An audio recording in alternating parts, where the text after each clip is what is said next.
Prepare yourself for invasion. This is Indie Invasion.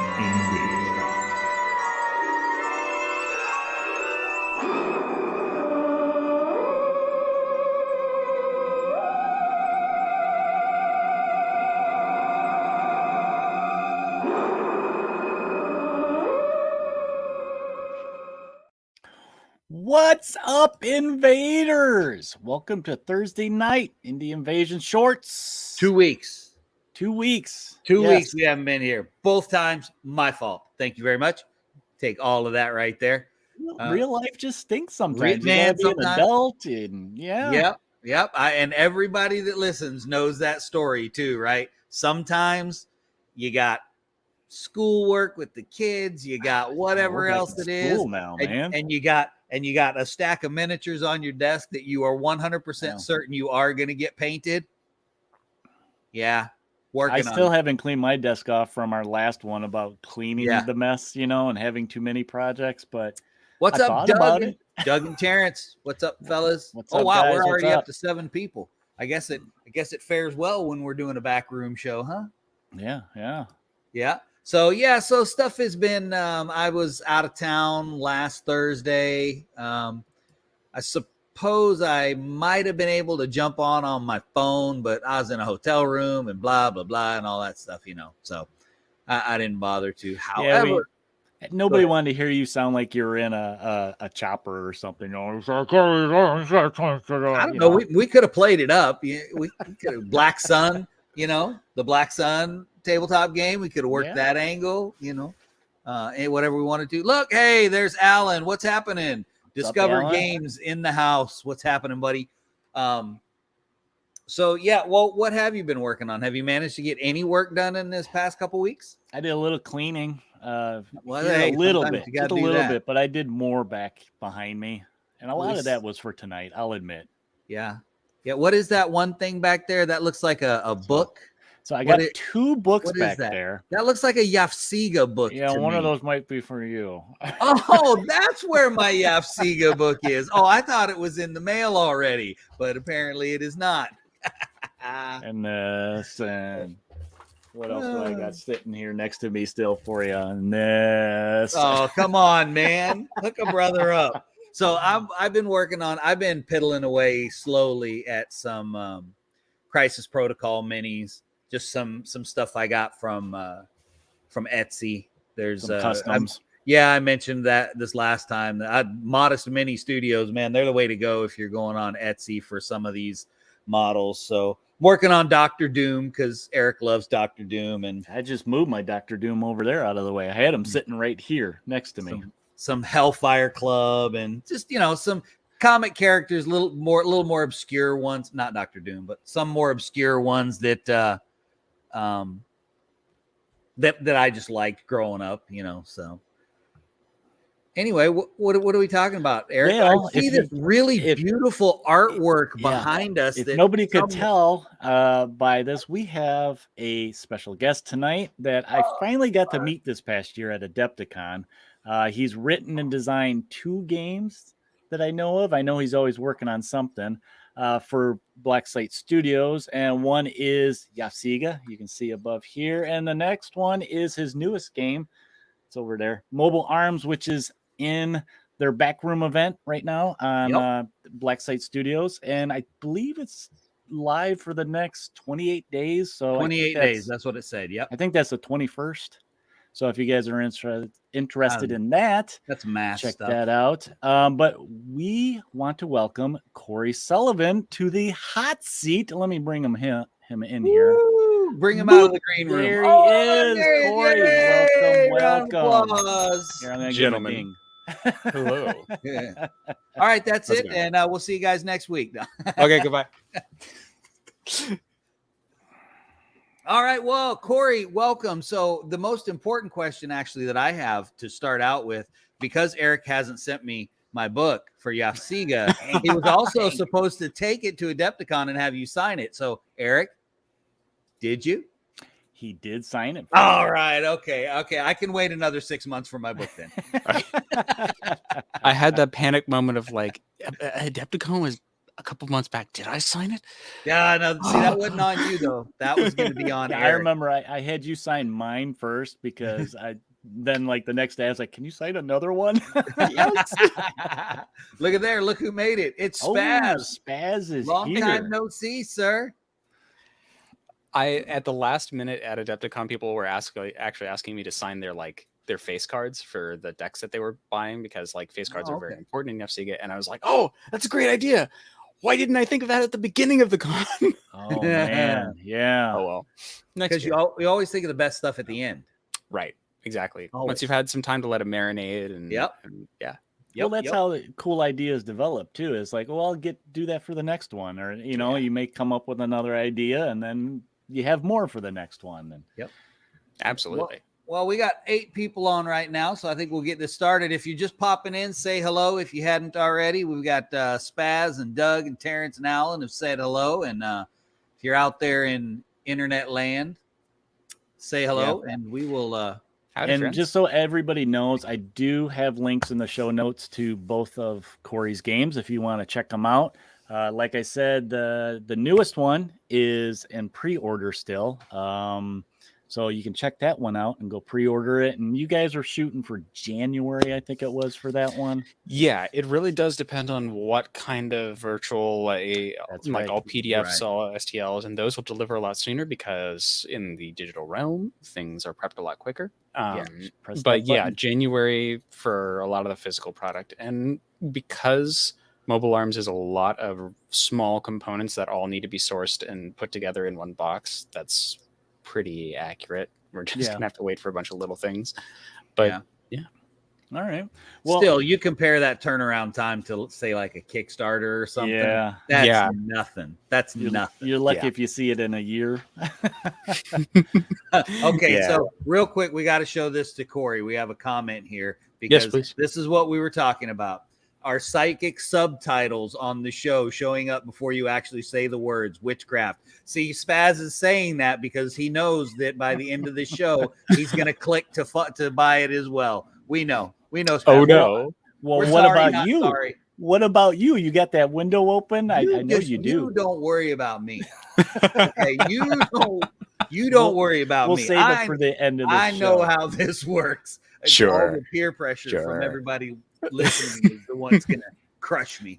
But we have a bunch of questions for you, Corey, to get to know you, to get to know the games a little bit better. And I posted a couple days ago the event that we're going to do this, and I had some people ask some questions, and one of them was they wanted to know what YAFSIGA stood for. Now, I think I know all of it. This was, I think, Jim, our buddy Jim, the tabletop engineer, asked this because he thinks he knows too. So he wants confirmation. Sure. So YAFSIGA stands for Yet Another Fantasy Skirmish Game. That's what I thought. Which was the working title as it was being written well before it was even in the hands of Blacksite, when it was just a side project that I had during the pandemic. And I fully intended to name it something else. But it's one of those things where it just the name kind of stuck. Yeah. And for better or for worse. And now we're here, and now I'm wearing a shirt with it. So right. Yep. So it's kind of cool. Did you try to change the name and it just wouldn't stick past YAFSIGA? Yeah. If you actually ask Ben and Connor, we had an even worse naming convention thing with Mobile Arms as well. We tried to rename Mobile Arms so many times and nothing worked and nothing stuck. YAFSIGA was kind of like, this sounds kind of cool. Why don't we just keep it? And every time we come up with something, they're like, no, that doesn't sound as good. Yeah. Very original. It'll stick in somebody's mind. Yeah, it's great for SEO. I'll tell you what, you put in YAFSIGA, this is the first thing that's going to pop up in your search. Right. That's right. Anything else that pops up is going to be in a language you don't understand, so don't worry about it. I was putting it into Google Translate to make sure I wasn't saying some sort of swear in Swahili or something, and apparently we're in the clear. So all right, good deal. At least for now, anyway, until somebody makes up a word. But anyway. And then I think somebody, Corey, wanted to know how your kitty cat was. Max is currently napping over there. It's usually what they do. Yeah. They have so many worries in life, Yeah. All right. So, we got Dark Harbor Gaming popped in. Hi, Hello. Matt. What's up, Matt? Hi. Oh, I didn't know that was his Twitch handle. Yeah. Now I do. Hi, Matt. So anyway, so let's get started on some of these questions. Jump into I want to talk a little bit about mobile arms, but like Eric said, we want to get to know you first. Absolutely. How did you get started in wargaming? What got you in? I got started super late in terms of like the grand scheme of things. So I'm 31 now. I did not get into tabletop gaming until college, until I was like in my early 20s. And the way I got into tabletop gaming in general was through board gaming around that time. There was a local hobby shop that I ended up starting to work at. I did a lot of board gaming, played a lot of Magic the Gathering, a lot of the normal like inroads. And at the time, the only war games that were really pervasive in my consciousness were 40K was moving from 6th edition into 7th, and it was way too heady for me to grok at the time. Now I can look at those no problem because I've been in the space. But at the time it was like it was a bit much. And also I was a broke ass college student and GW was unaffordable to me. Yeah. And it's still unaffordable to me. Yeah, right. For a lot of people in GW, get on that. But it took me moving out to Atlanta around. So another thing I should point out is I'm originally from the San Francisco Bay Area, and in the San Francisco Bay Area, play space is at a premium. And it's really hard to even find rent for regular storefronts, let alone gaming storefronts. And the storefronts you do find are really small and really compressed. So the gaming that tends to happen there are really compact games, like card games. Very little board gaming, happens a lot at home, etc. You see basically no miniatures games going on in the space. Now it's a little different, but it was really hard to get into that scene when nobody was doing it and no shops were supporting it. Fast forward to me moving out to Atlanta, we get, shops that have a little more space, a little more to work with. You got larger tables, that sort of thing. And you also have more strong communities that are open to accepting new players and teaching them. So I wanted to get into Infinity for a really long time because I really liked the aesthetic of Infinity and it was really cool. And I knew nobody that played in the Bay Area. I get to Atlanta and I find a group in like 2 weeks. And I'm off to the races. And it was something that like that clicked for me. Right. And from there on out, playing Infinity kind of made me learn that there was more to the indie scene, and getting more involved with that was a big part of it. And I didn't really dive headfirst into the indie scene until around the pandemic. Picking up books, reading books, like ingesting a lot of knowledge and being a sponge. And so that's kind of where YAFSIGA comes in, is because over the course of, as I involve myself in creative projects, I like to think of myself as a fairly creative person. And there's a certain attitude of you create what you consume. So if you listen to a lot of music, you tend to want to make music. If you watch a lot of movies, you tend to want to make a film. If you play a lot of board games, you eventually want to make a board game. And so with that in mind, with miniatures games being this thing that I like steeped myself in head first, I was like, yeah, sure. Why don't I try to just write a miniatures game and see what happens, and really address and look at the game design behind miniatures gaming, what makes it what it is, why is it special, why miniatures games over something else, and see what we can do with that. And that brings us into how YAFSIGA started. Sweet. And how I like the whole journey into that, from not playing at all into So really all that over a very short period of time. Like 5 years tops. No, that's cool. That's really cool. Actually, that's funny that you are from the Bay Area, because I was stationed out at Travis for 8 years. Okay. So I did a fair share. I did my fair share of gaming out there as well. But good to know. It was more like second and Rogue Trader edition Warhammer. I don't think we ran in the same circles. I'm gonna guess probably no, probably not, but still. All right, Eric, what you got for your next one? So you kind of touched on this, Oh, yeah. and I wanted to, you mentioned a lot of games that you were starting with, but what was your favorite game when you first started? And I think you kind of mentioned this, but I just want to reconfirm. So I did mention Infinity, and that was my mainline game. It had a community that was super supportive, that I could get games in with every week, sometimes multiple times a week. Quick games that I learned a lot from. I had a lot of players who were very generous with their knowledge. As I started to transition into other games, I fell headfirst into Relic Blade, which such a good one. Yeah, Sean is amazing. Yeah. I can't shout him out enough, but that was really kind of the game that I got into that threw the door wide open in terms of I should look at other stuff. But Relic Blade is a fantastic game that I played a bunch over the pandemic over TTS. The tabletop simulator mod that was made right before the pandemic happened was a godsend in terms of keeping my skills sharp, so to speak. Yeah. Well, Terrence had a question real quick. I think is a really good one. He said, were there any texts or other game design resources that you were reading, consuming, whatever, while you were creating YAFSIGA? Was there anything specific? There was a lot of... I'm looking at the bookshelf behind me. Sure you are. You can't prove that. It's all blurry. We don't know that. Yeah. So looking at, just because I have a bunch of text, I have all of my A5 books up top, and you can't really see because it's blurry because the rest is a mess.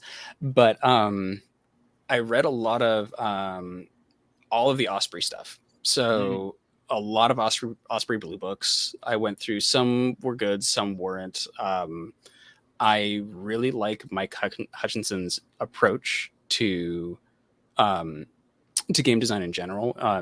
If you what's his podcast called? He has it with somebody else, and it's like Rule of Carnage or something. But I don't know his podcast. But he has a podcast that talks specifically about miniatures game design, and I think it's an amazing resource for anybody who wants to pick his brain about stuff. You don't have to, just listen to the podcast. Okay. But all of his books, he had come out with gas signs at the time that I was writing this, and I was looking through gas signs a bunch. I was looking through Rangers of Shadowdeep a bunch. Frostgrave didn't really click with me. Me neither. I don't think it's a bad game. I just don't think it's my cup.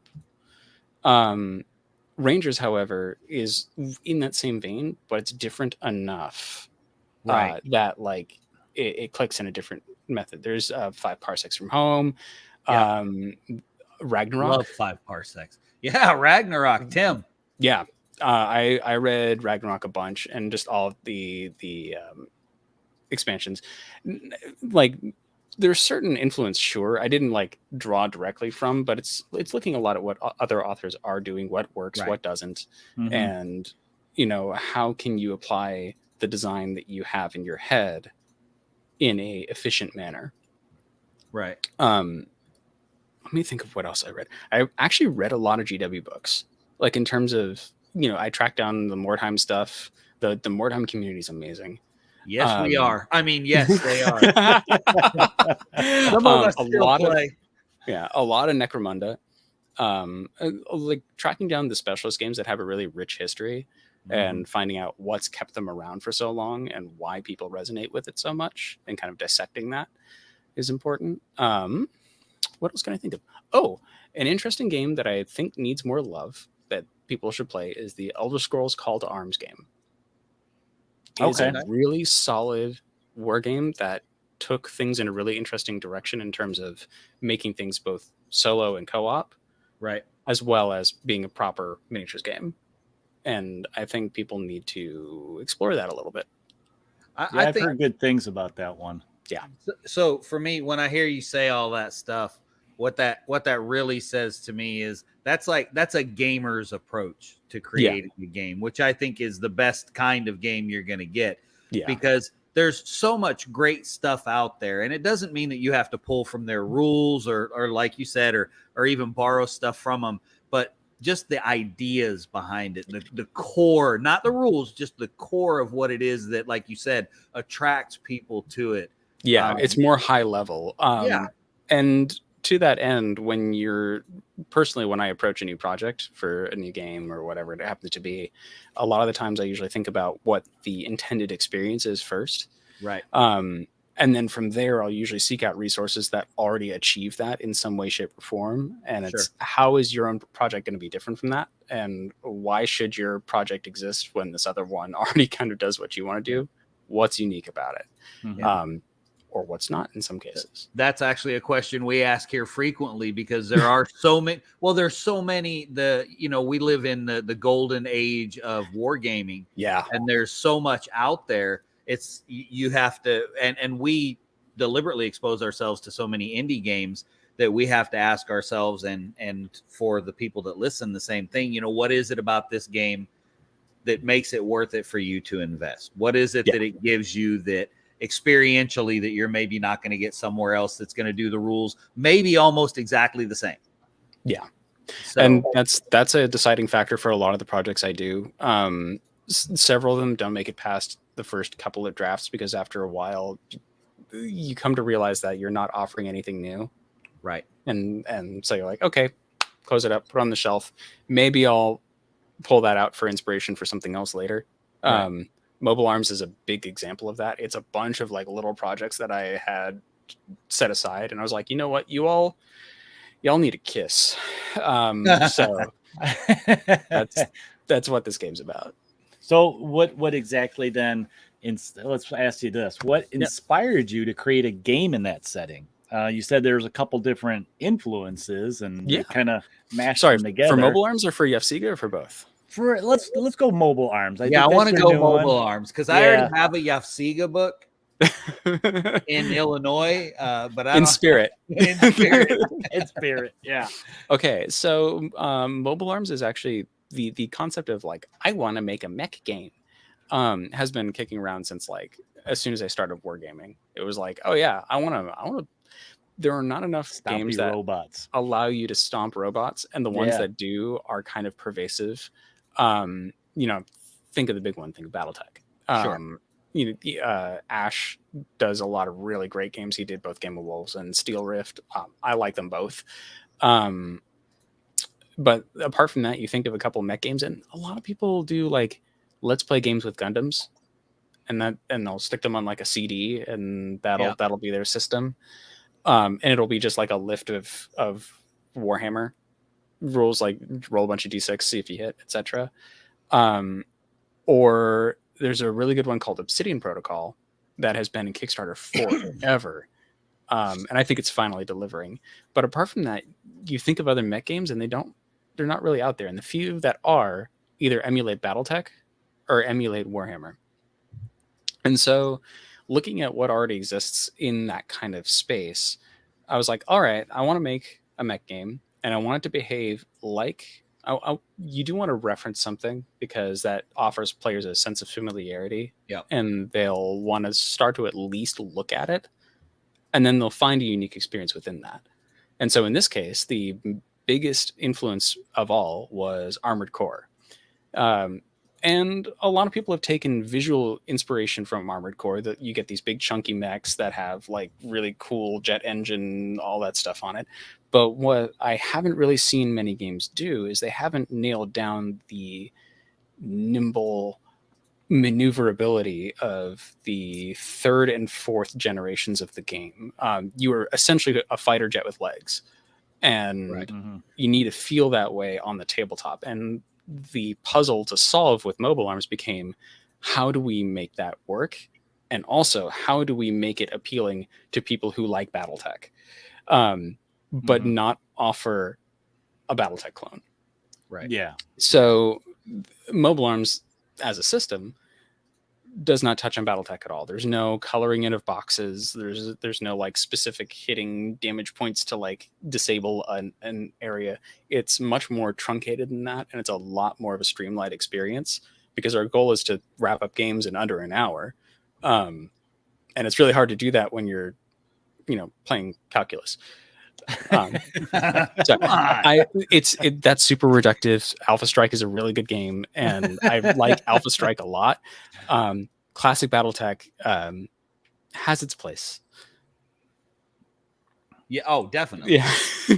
Oh, definitely. It does. If you want to sit down and crunch a game, it Oh, definitely yeah. does. Yeah. If you want to spend a day. The artwork for me, and I know you're Mhm. referencing Armored Core, and we've already established that Eric is way older than you. I guess that makes me way older than you too. Anyway, sorry guys. It happens. It's going to happen to you too. Don't worry. It already has. This will probably be a holographic conversation by the time you have to say it, though. Yeah. But the aesthetic of the artwork, anyway, for me, reminds me of Robotech. Yeah. So that was actually Ben's idea of Blackside Studio, our main artist, principal, like art director, etc. We were going over because at the time I had sculpted the Alrock mech, which is kind of the big boxy mech that you see on the core box. I don't know if you'll show it off later, but I had sculpted that as I was making the system because I wanted to know what the player experience of. I knew I wanted the game to be modular. I knew you wanted to be able to like swap on and off weapons and have it be magnetic and that sort of stuff. So I needed to make a prototype of that and get a feel for how that would work in practice. So that was like the first mech I made, and it was very Titanfall-esque. It was very like modern box mech. Right. It's something that I refer to as ArtStation core. If you go on ArtStation and you just type in mech, you'll get a lot of concept artists who just draw a ton of mechs that you'll never see in like films or games or whatever. Right. But it's an aesthetic that is pervasive on the platform. And yeah, so the middle mech in that one, or not the middle mech, but the kind of medium size. So the little hunched over guy. Yep. One down, I think. Yeah. That one? One more. Nope. One more. One more. Yeah. Yeah, that one. The last one, Yeah. Eric. The last Yeah, that one. Sure. that one was the one I made. But and that was kind of the like basis for everything else. Right. But we looked at that and it was kind of gritty and kind of dark, and that's something that we covered with YAFSIGA is that there are already a ton of grimdark games out there. Like that seems to be the default. Yeah. And I get it. People like, metal, people like brutal, people like being able to just kind of slap on paint and rust effects and call it a day because it looks fine. Yeah. But the aesthetic means that it's all just kind of doom and gloom. And what Ben wanted to tap into is he wanted to tap into 90s nostalgia, tap into Gundam, tap into Robotech, tap into Patlabor, tap into Spriggan, tap into like you can throw a ton of series out there and tap that nostalgia and lean in a completely different direction. Yeah. And so that's where we're going with this. And I think the result looks pretty neat. That's it definitely does. It definitely, to me anyway, anybody listening, if you guys go look at the artwork and when you're picking your tier that you're going to back the back room at, check out the artwork and let us know if you think, to me, like I said, it just resonates Robotech for me. And that was a big, my old game group, we were playing the Robotech RPG all the time. That was one of our staples. At this time, a lot of Lancer players are going to look at this and go, hey, I like that. Yeah. That's cool. Another thing that we wanted to tackle with Mobile Arms that we don't really see much in this space is 28 millimeter mech games. Yes. A lot of it is 6 millimeter, maybe some 15 millimeter scale. And the only like 28 mil mechs that we see are ones from Infinity. And I wanted to have a game that like specifically played with those figures because tags are cool. Just a little. Yeah. But making it 28 mil was a really fun challenge. And I think, in my humble opinion, I think we nailed it. I think you guys did fantastic. So on that note, let's segue to this. Sure. Because y'all got to convince me to buy in here, right? Yeah. We know how hard that is, right? And as the entire crowd listening bursts into laughter. Tell us about the setting of it. I mean, we realize it's a mech-based game, but what's the world? What's the setting? Sure. So Mobile Arms is set in a conglomeration of solar systems called the Frontier Worlds. This is set 10 years after. So initially, when humanity set out from Earth to colonize the stars, they set up way gates along the way, allowing them to fast travel essentially from solar system to solar system. Originally, it was slow travel. So send a ship out, wait a couple decades, hundreds of years before it gets there, sets up a gate, moves on, etc. After those gates are set up, humanity goes out to the various solar systems, starts colonizing them. Things are good. The government on Earth collapses entirely. And with it, a lot of the infrastructure that initially supports the gates shuts off, leaving all the solar systems stranded, at least among themselves. They're self-sufficient to a certain degree. A lot of them, in terms of technology, think of them like a modern-day Mongolia, where they have, there's one capital city, Ulaanbaatar, I think. Anyway, I'll look it up later. But Mongolia has their capital city, and it's a normal city like any other metropolitan area. Mhm. But beyond that, it's all flatlands. It's all nomadic cultures. It's all like, just Mongolia. And so for a lot of these planets, you have that one or two metropolitan areas that are heavily settled and like essentially all of the modern luxuries that you think of. But beyond that, it's practically lawless. Anyway, our stage is set. We now have a faction that is going around reactivating all the gates. They're going back and turning them back on one at a time. And when they get to a new system, they give them an opportunity to join their new federation of gate systems. Some say yes, because why not? Some say no. And the Federation doesn't like that very much. So we get our first major conflict, which is referred to in lore as the Gate Conflict, where the Federation sometimes forces certain solar systems to join, or simply to keep the gates online in that area. A lot of logistics corporations step in, and when the Federation is pushed out, the corporations step in and keep that gate online for logistical purposes. You keep commerce flowing, keep themselves connected, etc. So there's this kind of like tense unease between certain systems. Mhm. The game itself takes place 10 years after that. Okay. So we've got corporations that have interests in certain worlds. Some are part of the federated systems, some are not. But either way, everyone has interests in something somewhere. And during the Gate Conflict, Frametech, which is the kind of mechs that we all know and love, comes to prominence as our main engine of war of choice. And so after the conflict, there are a lot of Frametech pilots that are cruising around the solar systems looking for work. So they'll end up taking contracts from various either corporations, planetary governments, private entities, whatever they happen to be. And because there's only one or two metropolitan areas, everywhere outside, basically fair game. Right. It's like the Wild West, Pretty in a much. way. Yeah.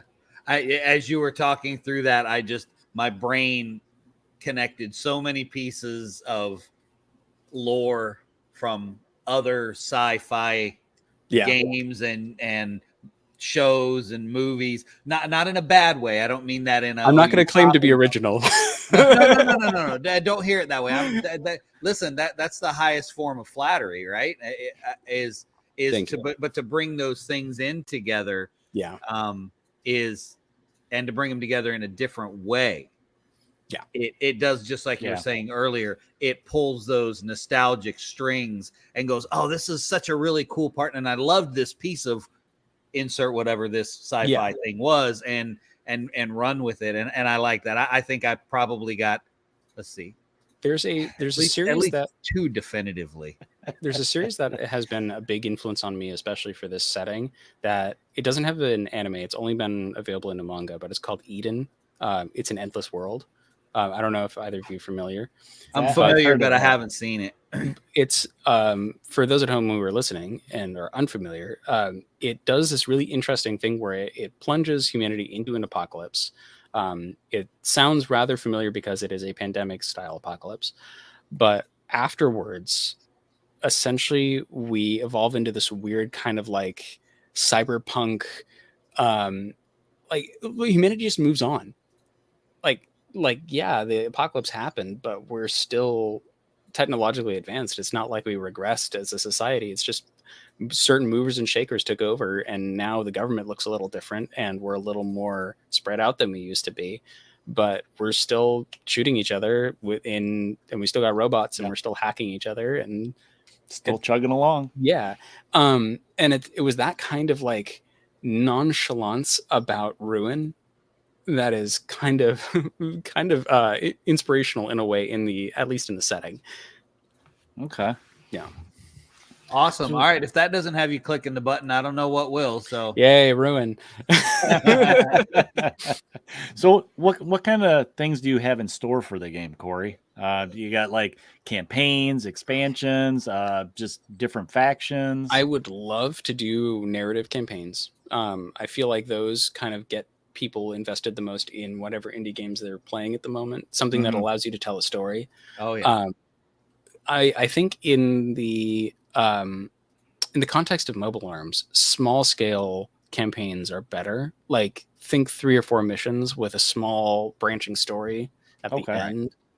Each one is pitting like one player's mercenary company against another, and you're getting contracts from different people, and whether you choose to take them or how you succeed or not. That's at least the idea that's currently kicking around.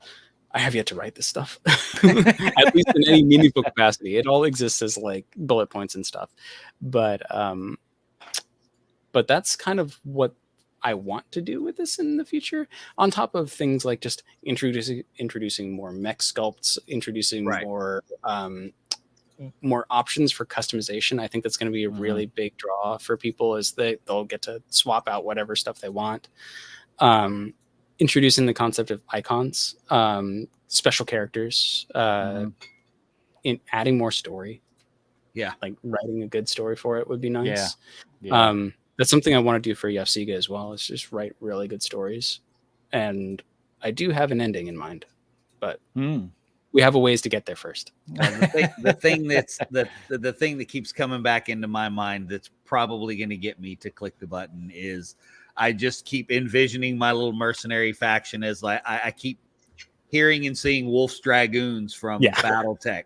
Yeah, just where my brain keeps going is that mercenary unit. So absolutely. That may be something that. Well, that's another thing too, is the way Mobile Arms is structured. It's just, stick your mech on a 60 millimeter base. It's 70 millimeters tall. Go nuts. I do really want to encourage players to kit bash and to make their mercenary companies their own, customize them however they want, load them out however they please within reason, and just go for it and really like tell your own story. Yeah. Well, you're in the right place for the tell your own story, huh? Yeah. Eric? That's our favorite thing about any game. So, okay. Now here's the one that's always hard for game developers. Favorite faction or character within your game?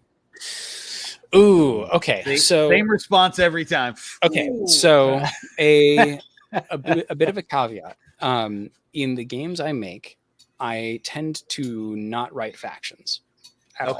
I tend to shy away from the concept of like hardline factions. I usually do some sort of like extraneous thing. So in the case of Mobile Arms, you are playing as your mercenary company, whoever they happen to be. If you're playing as the Wolf's Dragoons, if you're playing as the Ravens, if you're playing as whatever, it's yours. You named it. You made it. You are that. So the cop-out answer is, my favorite faction is you. I knew it was. I knew you loved mine. Yes. But in the broader context of Mobile Arms, you're taking on contracts from a variety of benefactors, whoever they happen to be. Scum and villainy. And in the case of, we called them faction packs in the backroom event. Right. But to be more accurate, they're just manufacturer boxes. It's like buying a box of Toyota and buying a box of Ford. And in the case of the two factions or boxes we have, I keep calling them factions. They're not factions. In the case of the more boxy ones, Hinterland, I have come up with a really fun little lore tidbit where they essentially function like John Deere or Epson. They front load with really cheap loss leading equipment and then lock it behind a metric crap ton of DRM. However, their DRM isn't that great. So most of the frames you see on the battlefield have had their warranties voided because they're super jailbroken. Their warranties are going to get voided anyway, but that's usually by howitzer fire. But Right. Yeah. And then in contrast, Saleh Arms is their kind of like competitor in the armed space. So they actually supply more militaries and that sort of stuff. And they tend to be more up armored and sleek and tend to be built more for battle and not just all rounder units. Like the heavy hinterland frameworks mech is like a up armored version of the Auroch, which is the medium mech, but they've just slapped a bunch of ERA on it. So I guess the real question now, since Matt threw this statement out there, is what frame does Seth like to pilot? Since Seth is apparently a frame pilot as well. Seth pilots a does ferret. Everything. Seth pilots a ferret. He pilots the smallest of the hinterland frameworks. Of course he does. Available. Of course he does. Yeah. That would be this one. I'm going to share it. Oh yeah, let's see it. Let's that see one. It. Yes. The cute one. The cute one. Seth has the cute one. Okay. Absolutely. It's got to be either he does the ferret or he does the mastodon, or not mastodon. Right. The mammoth. The smallest or the absolute biggest. Yeah. Right. Yep. Yeah. Right. All right. What Cute you got little next bub there? or Chungus? All right, got Corey. yourself? So to get to know you a little bit better, what currently are you playing game wise? So at the time of filming, this is a rather auspicious ask. So I am currently playing Baldur's Gate 3 because everyone and their mom is currently playing Baldur's Gate 3. Yeah. At the time of recording, of course. And the download for Armored Core 6 just finished 10 minutes ago, and I am So anxious he's to play. chomping. He's I'm on chomping at the bit. I have been Yep. waiting for so long. It's been 11 years since the last installment. I mean, for Baldur's Gate, it's been over 20. So Yeah. All right. But yes, those are what I'm playing right now. And then apart from that, I play a lot of Halo Infinite in my free time. Okay. I'm just a big FPS guy. So. Cool. Okay. Give us your 30-second elevator pitch why all 14 people in here should buy mobile arms. You haven't bought mobile arms yet? What's wrong with you? That was it. That was the one right there. Got me. That worked for me. For real, guys. If you want to support a really great indie game studio and you want to support me because I'm a cool person, you should go buy Mobile Arms and at least buy the rules box because it gives you all the stuff you need to play. You can put your own mechs together. You can make your own stuff. But the rules box is the bare minimum of what you need. And I do highly recommend that you pick it up because it's really cool. And a lot of people are putting in their best work behind it. Yeah. And here's an example of doing your own little thing. Yeah. And so it's from fun fact, that sculpt, the sculpt on there was the first piece of work I ever did for Blacksite. Nice. Yeah. Nice. All right, take it away with that last question. We got this is the question that look, the question. Terrence already did. Terrence, you rock. Thank you. Yes, you do, Terrence. Yeah, he's been trying to get me out of the house so we can play test and play and do some snappy stuff. So good.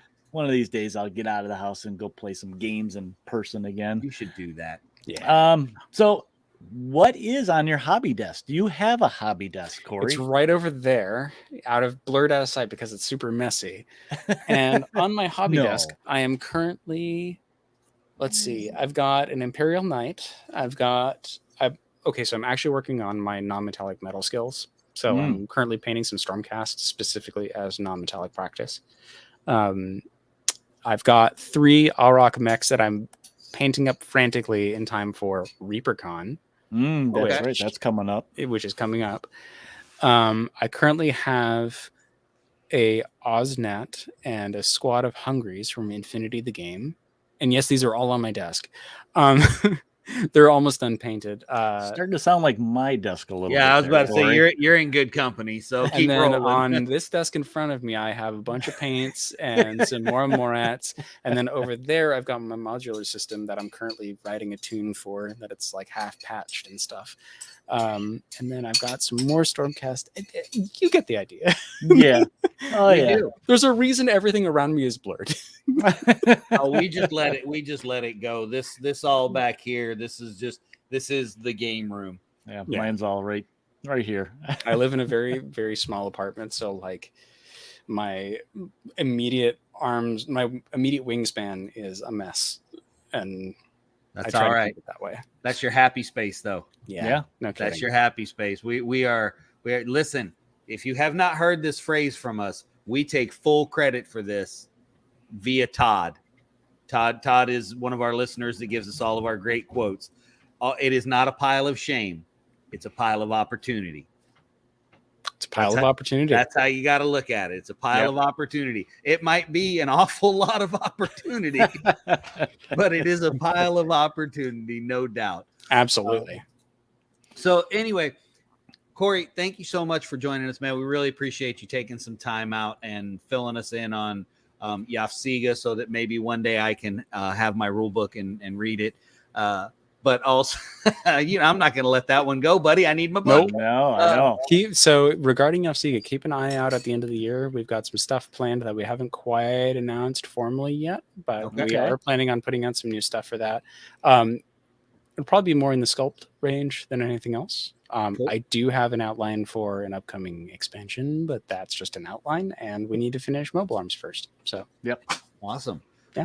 But thank you for joining us. It was really cool. I'm excited for finding out a little bit more about Mobile Arms. Yes. I'll go in. I don't know what tier I'll go in, but no doubt I'll get something. Yeah. Yeah. And we have links, you guys, once again, in the show notes. If you guys just want to fast track, just click on it, go to it. You can read all about the fluff that Corey has for both these games. And YAFSIGA, you can get right now if you want to jump into it. You and can. then Go get it. And kind of investigate Mobile Arms a little more and decide how deep you want to go. 3. my entire library is still accessible, guys. It's great. That's right. That's right. Now is the time for you to be able to keep up before it gets too far. Yeah, Before it gets too far. absolutely. All right. Well, is it your turn to take us out there, Mr. Huffman, or is it mine? I do believe it is Been my 2 weeks. turn. All right, sir. Take it away. All right, you guys, thanks for joining us this week on Indie Invasion Shorts with our special guest. You can check out his games on Black Site Studios, but if you want to see some more stuff by us, please visit us on all the socials, Facebook, YouTube, Instagram, and remember to follow, like, smash that button so we can keep track of what you guys like and keep talking about it. Join us every Thursday. Hopefully we can get back to that regular every Thursday on Shorts, and you can listen to us on all those places that podcasts are available, and check us out on YouTube, Twitter, and most importantly, Discord. We have a lot of fun on Discord. Everybody's posting pictures of their current projects, and join the community, help each other, and chit chat there. And if you want to support us, visit us at redbubble.com people/Indie Invasion for your official Indie Invasion mug, or maybe you want a hat or a shirt. Yeah, I'm the poster boy today. I just You are the realized. I got poster hat, boy shirt, today. The I merch got my man. mug. Yeah. Fast approaching the idea of hoodies again too. Indie Ooh. Invasion I hoodies. got that behind me. I just And I took it will off. say, now listen, Eric and I can both vouch for this. The hoodies from Redbubble are actually really good quality hoodies. Yeah. So, Huh. all right, All right. take it away, sir. All right. Well, that's it, you guys. Until next time, prepare yourself for the invasion. We'll talk to you later.